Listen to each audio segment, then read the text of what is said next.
Good afternoon and welcome to all of you. We're so excited to be here in downtown Greer. I'm Representative Rita Allison. I represent District 36 in Spartanburg and Greenville County, and you're standing right in the middle of Greer downtown, my district, and I'm thrilled to be here today with each one of you. If you look around, you know that there's been great leadership here in Greer with a great vision, and all of you have been part of that vision, and it certainly has been a successful vision. It has progressed. Mayor Danner and his team and all of you coming together, small businesses, you are now a real jewel in the crown of South Carolina, and we appreciate everything that you've done. I'm also standing in front of a real gem too, because Smith & James has been here for over 100 years. Doesn't look that old, does it? Because they are full of themselves, full of spirit, full of tradition, but also trendy things. And the Price family who came to this has done a wonderful job in moving it forward. So it's a great day in Greer and a great day in South Carolina. And one of the reasons that it's such a great day in South Carolina is the governor that stands behind me. Let me share with you whether you have agreed with everything that Governor McMaster has done over this pandemic. I will tell you that we stand today stronger than ever. We came to this state with people wanting to bring economic development here, small businesses like this that's been 100 years old, that has wanted to stay and survive and serve the people of South Carolina. Governor McMaster's appointed a cadre of people across this state to serve on Accelerator SC. And they sat down and talked about all the issues with CDC, with DHEC, all of the safety issues to keep South Carolina safe but moving forward. And I'm here to tell you today, through his leadership and through the leadership of his team, we have moved much further forward in this state than most states in the United States. And I wish that they all had the leader that we had who got on the ground running and made it happen for today. We're starting back schools. We're starting back, employees are coming back to work, small businesses are beginning to flourish, and today you're going to hear some very mighty good words that will push us forward again. So if you haven't been out to vote in this state, you need to vote, because we need to keep South Carolina strong and moving forward and under the leadership of Governor Henry McMaster. Governor, thank you and welcome to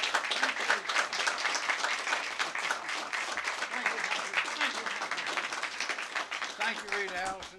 Well, Rita is right. We do have great leadership in South Carolina, and that's because we have great people. And I can tell you that's one of the reasons that is the reason when we have these people from around the world that come in and want to invest hundreds of millions and billions of dollars.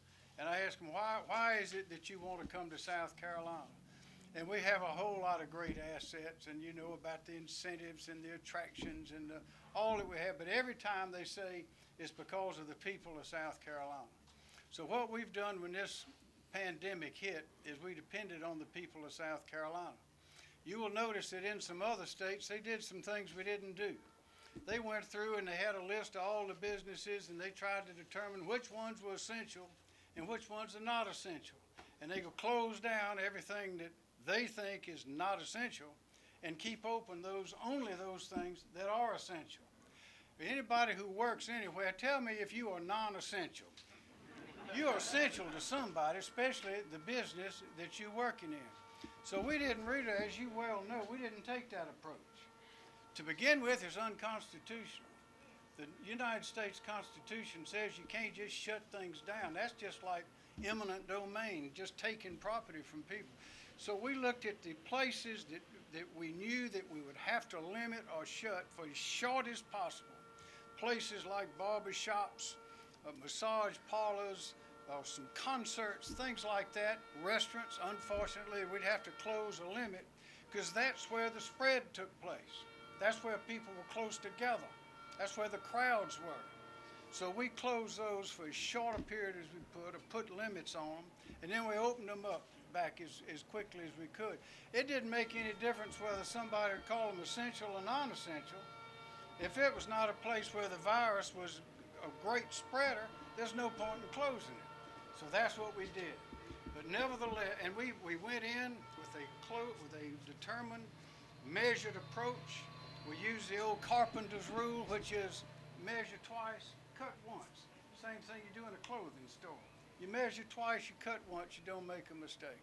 And we depended on the people of South Carolina. And that's why the Wall Street Journal has written South Carolina up as a model for the way to handle the virus. That's why Dr. Robert Redfield, who you see on television, the head of the Centers for Disease Control in Atlanta, says South Carolina is a model for the way that we have handled the virus. But despite all that, businesses have suffered, families have suffered. We know that. And there's lots of money, billions of dollars that have come out of the federal government from your tax money. We've had over $5 billion in federal funds come into South Carolina since this has begun. But there's some areas that have not been reached. Here are two big important things that the legislators you see here that are full of wisdom and experience decided to do some things that Accelerate SC that Rita mentioned said needed to be done. One is we have an unemployment trust fund for unemployment insurance. It had about $1 billion when the virus got here. Well, it's got about $1 billion in it now, and that is because the Accelerate said put that money back. Take that from the CARES Act, the $1.9 billion, put that back in that unemployment fund so we don't have to raise taxes on businesses to fill it back up. We don't want a tax increase. Tax increases are not good. So that the first batch was $500 million. The second was $420 million. And because of that, we're not going to have to raise taxes to refill that fund. But still, despite the federal money coming in, there were some businesses, mainly small businesses, that weren't able enough, weren't quick enough, didn't have accountants, didn't have lawyers, didn't have the wherewithal to access some of the funds available to help them weather the storm. And that's when the legislature came back again at the recommendation of Accelerate SC, and said, let's put $40 million for the small and minority businesses, and let's put $25 million out there for the nonprofits. So that's what we're here to tell you today. That money is right there, right now, and you need to get on the internet, and if you qualify, if you're in those categories, it is there for you to help get you through this. But you need to do it soon, and if you can't work the computer or don't have that kind of access, and ask somebody about it, and there'll be plenty of people telling you what number to call. But South Carolina is the greatest place, young people, it's the greatest place in the whole world to live, work, and raise a family. And the reason is you see it all over Greer. You see it wherever you go in South Carolina. All these businesses from around the world looking for places to find people to work in their businesses, to make their companies thrive, they're looking to come here. And you're going to hear more and more as we go along, because we've been meeting with them, and you're going to be excited. This is a great place, and it's made even greater by all these people. So I thank you very much for coming out to hear this information. If you are in one of those and you're going to hear the details about it, sign up, because it's going to run out November 1st, which is a Sunday at 11:59 p.m. It's over.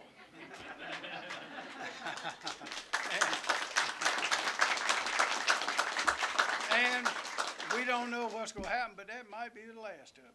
So be sure and get on that internet. If you don't know how to do that or can't do it, get somebody to help you. And now, here's the best lieutenant governor in the whole world, Pam Mick.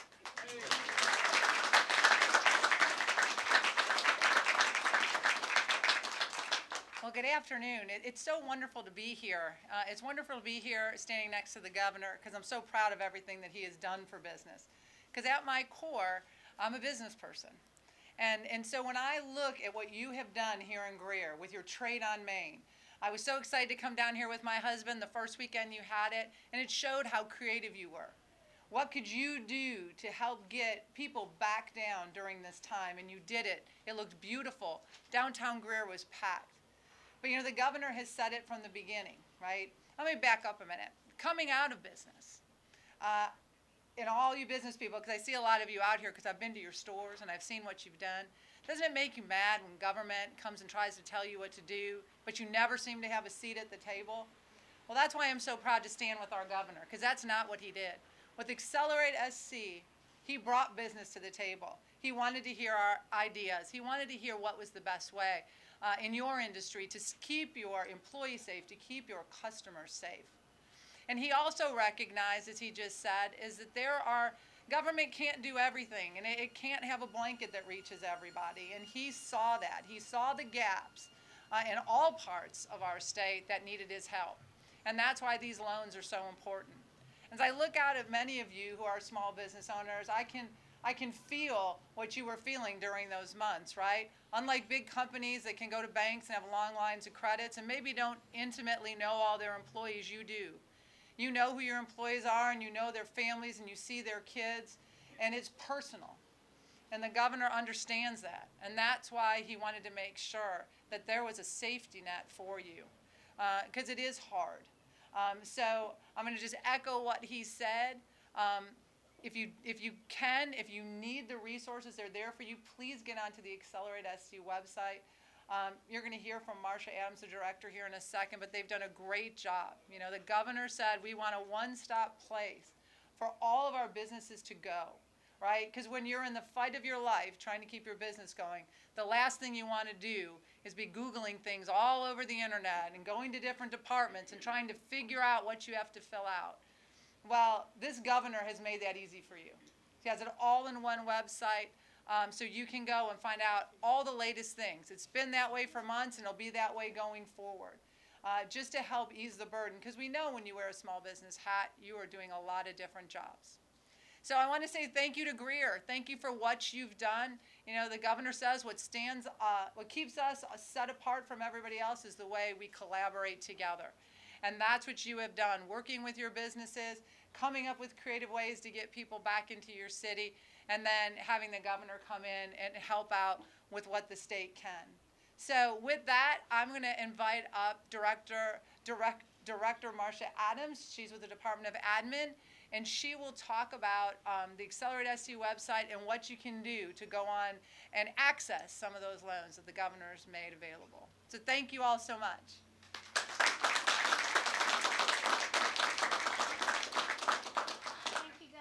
Thank you, Lieutenant Governor. And it is a privilege today for the Department of Administration to announce these two grant programs, the Minority and Small Business Relief Grant Program and the Nonprofit Grant Relief Program. And both programs are designed to award grant funds to businesses and nonprofits to reimburse them for providing services or revenue loss or qualifying expenditures due to COVID-19 for the period March 1st, 2020 through December 1st, 2020. They are two different grant programs. I want to talk a little bit about each one of them today. First, with the Minority and Small Business Relief Grant Program, well, who qualifies for this program? It's businesses that have been in operation since September 13th, 2019 to the present, have 25 or fewer employees, are physically located in the state of South Carolina. If you are one of those businesses, you are eligible to apply for this program. Well, how are we going to determine the grant funding for this program?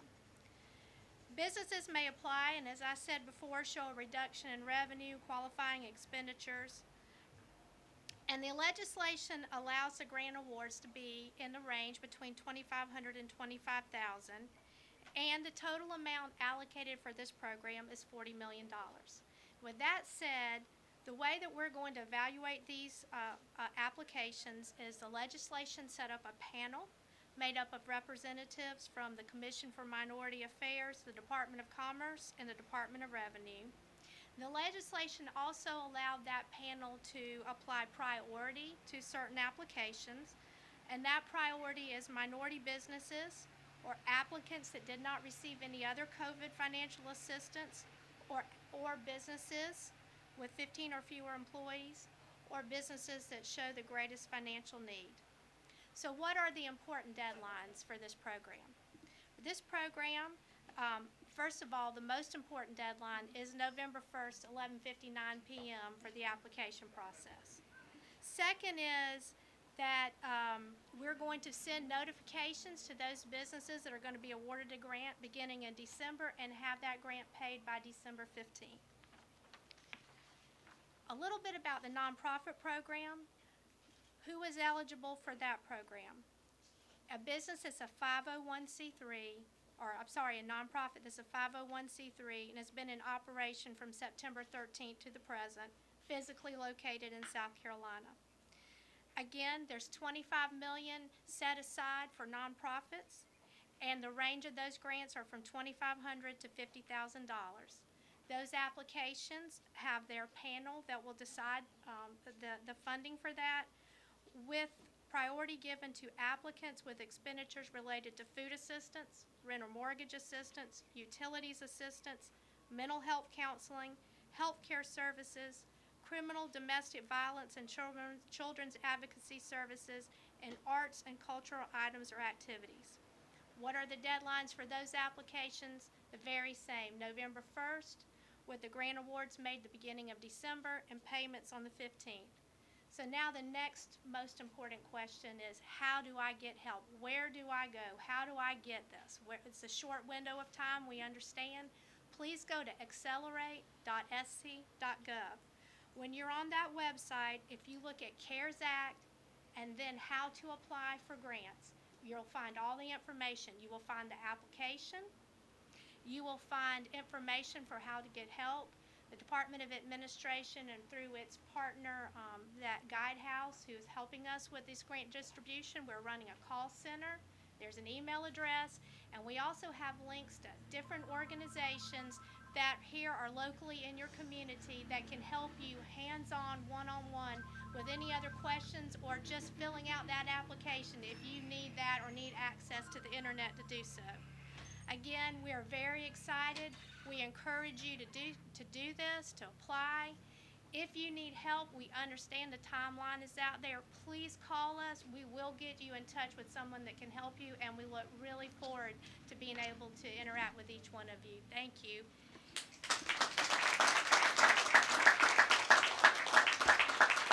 Thank you. And with that, I'd like to introduce Brandon Price, the owner of Smith & James, and someone who maybe can benefit from this program, so thank you. Thank you, Governor. Thank you, Lieutenant Governor, and everybody for coming. This is kind of an historic day for our store, for the Governor to come be speaking at it, but also for our town.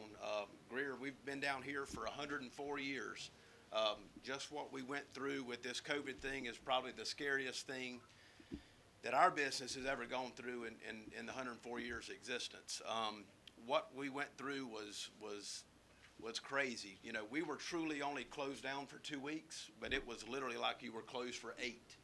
And as much as we would love for, you know, our clients and customers to wear nice clothes sitting around their home, they're not doing it. You know, I mean, it's when there's nothing to do, you can't even go out to eat. You can't go on a date with your wife on a Friday night. There was nothing to do.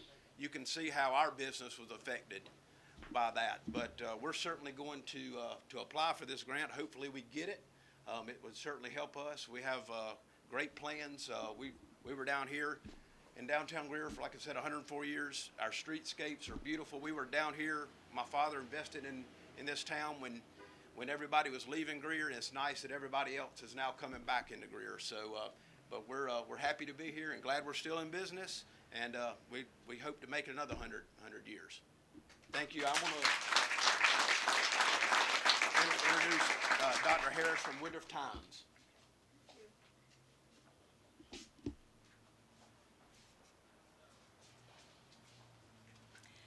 Good afternoon. Thank you so much, Brian, and to our amazing governor. Thank you so much for your leadership, and to our Lieutenant Governor, it's so good to see you.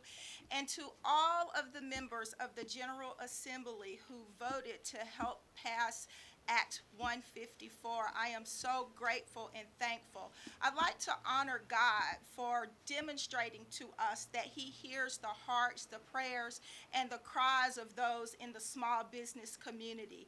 Because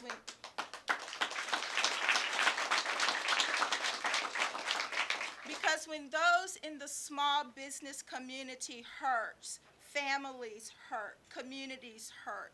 And this grant program is evidence that God is working through our leaders. I am so grateful and honored that my co-owner, Tracy Sanders, with the Woodruff Times newspaper, had a vision in August of 2019 to start the Woodruff Times newspaper. If we would have waited another couple of months, we would not have been eligible to apply for this program. So business partners make a difference. So I'm so happy to have her as a business partner. I'd also like to bring light to one more thing. Governor, you signed this bill on September 25th of 2020. That just happens to be my birthday.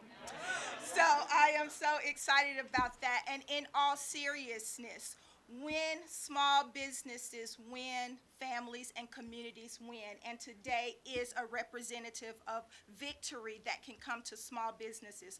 We have started the application process. Director Adams, you will be pleased to know every phone call we've made have been answered. So we're excited that the people are available to help answer the smallest of questions to the largest of questions. Small business owners, I encourage you, take the time to apply for the grant. Get your financials in order and put the numbers in, because that spreadsheet, it asks for specific details on what you have to do, but there's a beautiful website that has a step-by-step process that tells you exactly what to do. We at the Woodruff Times newspaper are so excited to participate in this press conference, and we also like to thank the African American Chamber for the work that they're doing to make sure this information gets out to business leaders in the minority community. Again, may God bless you, and thank you.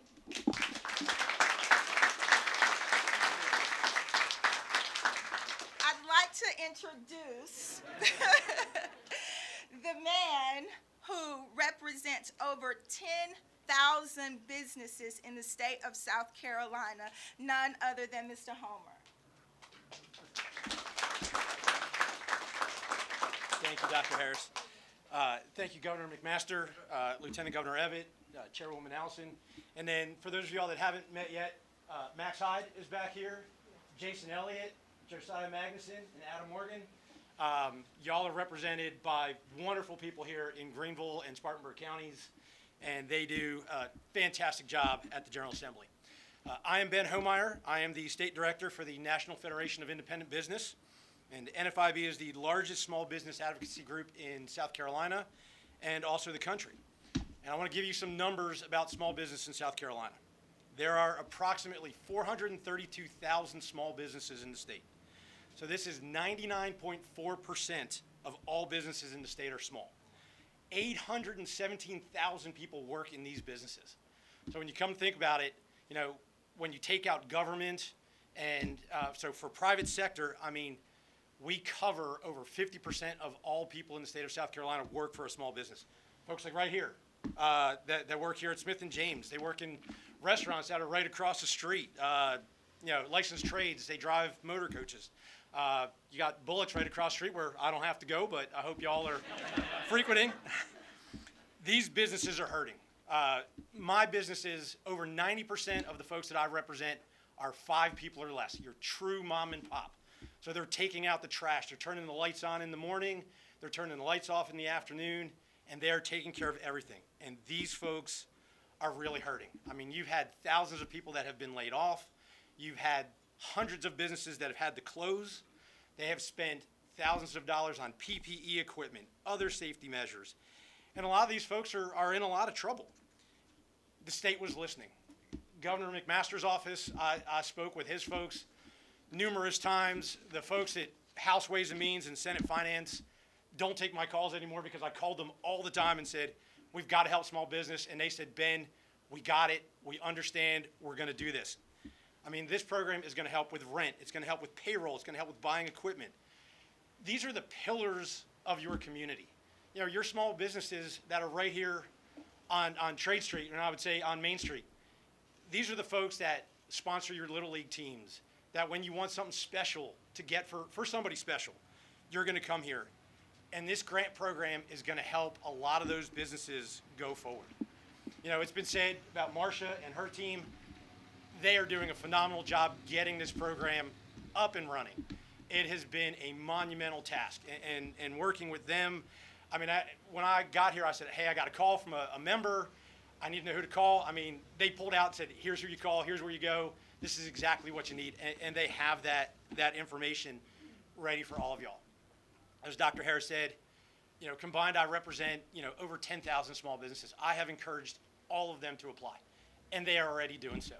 I've heard from a number of folks that said, Ben, y'all made it so easy. I was going to apply for PPE.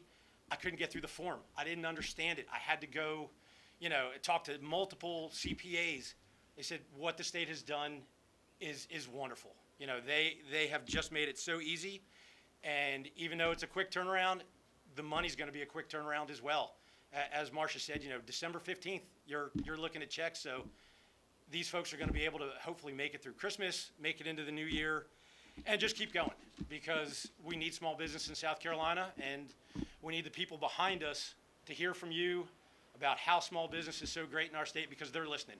You know, you are represented by such fantastic folks.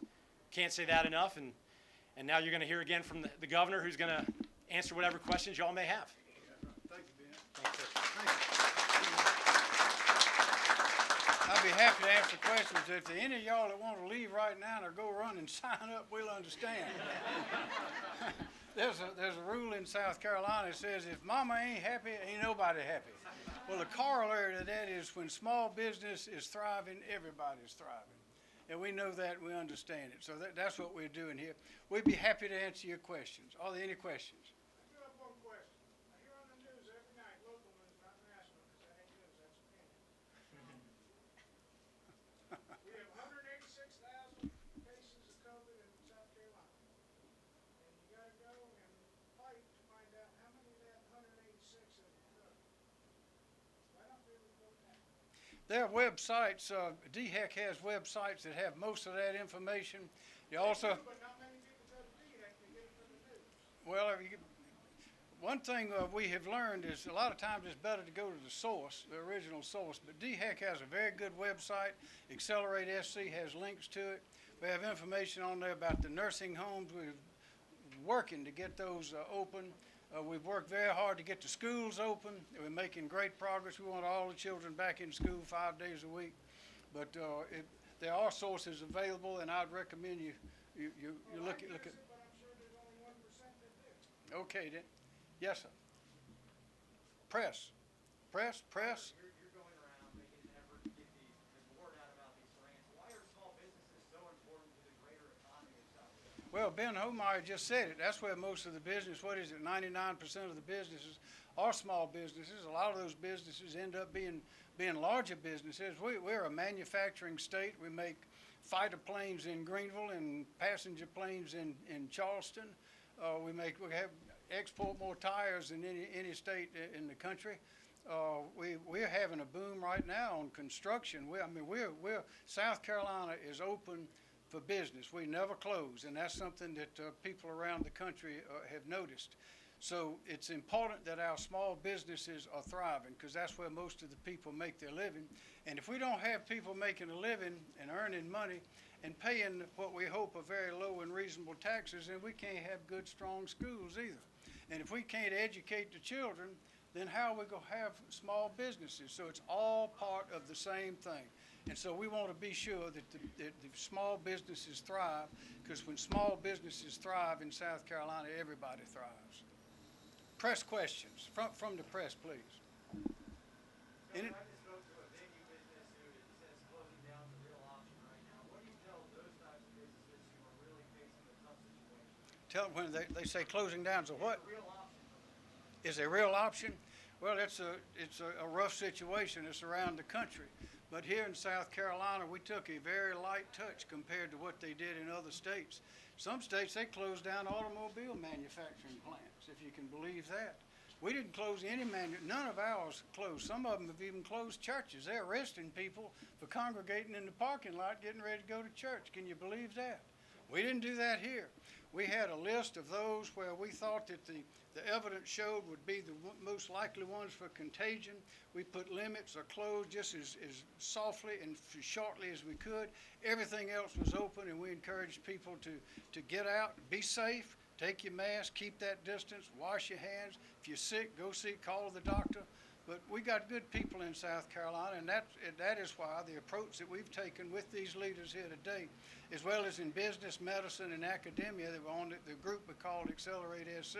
We had a good plan, we stuck to it, and it's working, and we're going to keep on thinking and doing the very best, smartest things we can to get businesses moving, get the children back in school, and we want everybody to be strong, healthy, and prosperous. Yes, ma'am. I'm a small business owner also, and I have a tax and bookkeeping business, and so I've seen a lot of effects from this. Do you know if these loans are available to sole proprietors too, that file a Schedule C, not just corporations or S corporations? Yes, ma'am. The only qualification is to have 25 or fewer employees, to have been in operation since September 13th and be physically located. And then what you would do is, for any type of documentation for any revenue loss, that Schedule C would be required. So, Okay, did that answer that question? Another question? Yes, sir. Program only for businesses that were forced to close Marcia. during that time? Come on up. I'm sorry, one more thing. I just want to make sure, this is a grant, not a loan. That's right. That means you don't have to pay it back. Oh, I'm sorry. Is the program only for small businesses that were forced to close during that time? No, sir. Any business, as I said, that has 25 or less employees, the other things I've said, any type of revenue loss or qualifying expenditure has to be tied to COVID. So you had a reduction in clients or customers. We're buying PPE, for example, cleaning services to clean the businesses. Those types of things would be applicable. Now, there can be some priority given to, in that priority that I've listed, for any business that was forced to close down either fully or partially for that time period. That answer that? Yes, sir, thank you. Okay. Was there another one over there? Yes, sir. My name is Jerome T. I have a gym, and I recently opened, it was in June. I'm just wondering, I know I missed the qualifications for this one because I opened it in June. But would there be any kind of program coming out for new business owners? Because even though I wasn't open, I still put everything I had into this, and I'm going to succeed one way or the other, but I'm just asking, would there be a program coming out for that? Well, this one would not cover you because, but the PPP and those other programs, I'd recommend, again, go on that website. Some of those programs are about to expire, some of them aren't, but everything that is available is on that website, and they don't reference when you opened or how long you've been open. Yes, ma'am. Hi, my name is Katrina Meeks, and I am the Spartanburg area manager for the SPDC. So if you are needing assistance with navigating the Accelerate portal, please give our office a call. You can reach a counselor by going to www.scsbdc.com, and one of our counselors will respond to you within 24 hours. So please give us a call. We're here to help. Okay, thank you. Well, y'all, yes, ma'am, one more. Just wanted to thank you so much for setting up this press conference in downtown Greer. As you know, the streetscape is recently completed for Greer. I hope this isn't your first visit since the streetscape, but I just wanted to get your initial reaction as the city of Greer and other corporations put small businesses in mind when they did this streetscape. It's beautiful, and I'll tell you, there's some sort of a renaissance that's been going on in South Carolina for several years. We were in Rock Hill just a couple of days ago. It is gorgeous. If you've been to Hartsville lately, you ought to see that. Sumter, my goodness, what they've done in Sumter. A lot of these towns and cities, they're treating the back of the buildings just like the front. They're just as gorgeous back there as they are up here. It's happening all across our state, and we're just full of beautiful places and smiling faces. And there's one right with you with a crown on. Who is that? That's Miss somebody. Would you please come forward and tell us who you are? Oh, take that down for a minute and let's take a look. Now, what you need to know is that Ms. Allison is a shown-up beauty queen herself. No, And no. also Always is- worked behind the scenes. Right, okay. But tell him who you are. Yes, of course. My name is Kelsey Franca, and I am Miss Greater Teen. That is great. How about?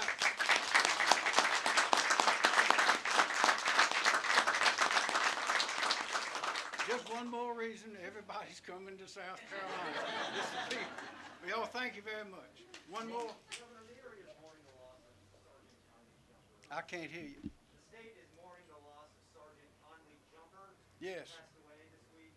What's your message? In the line of duty, my message, and I'll be at the funeral tomorrow. And my message is this: to the people of South Carolina, we have the finest law enforcement in the United States. We are one of only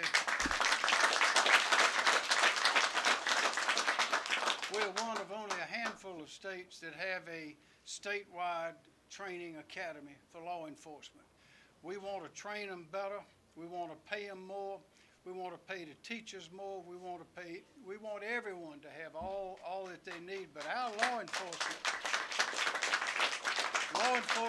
in this state is strong. And if the people are not safe in their property and their homes and their persons, then they can't enjoy prosperity. They cannot create prosperity. So the backbone of our state is our law enforcement. And we must keep them strong and honor those in law enforcement every day. Okay. And thank y'all for coming.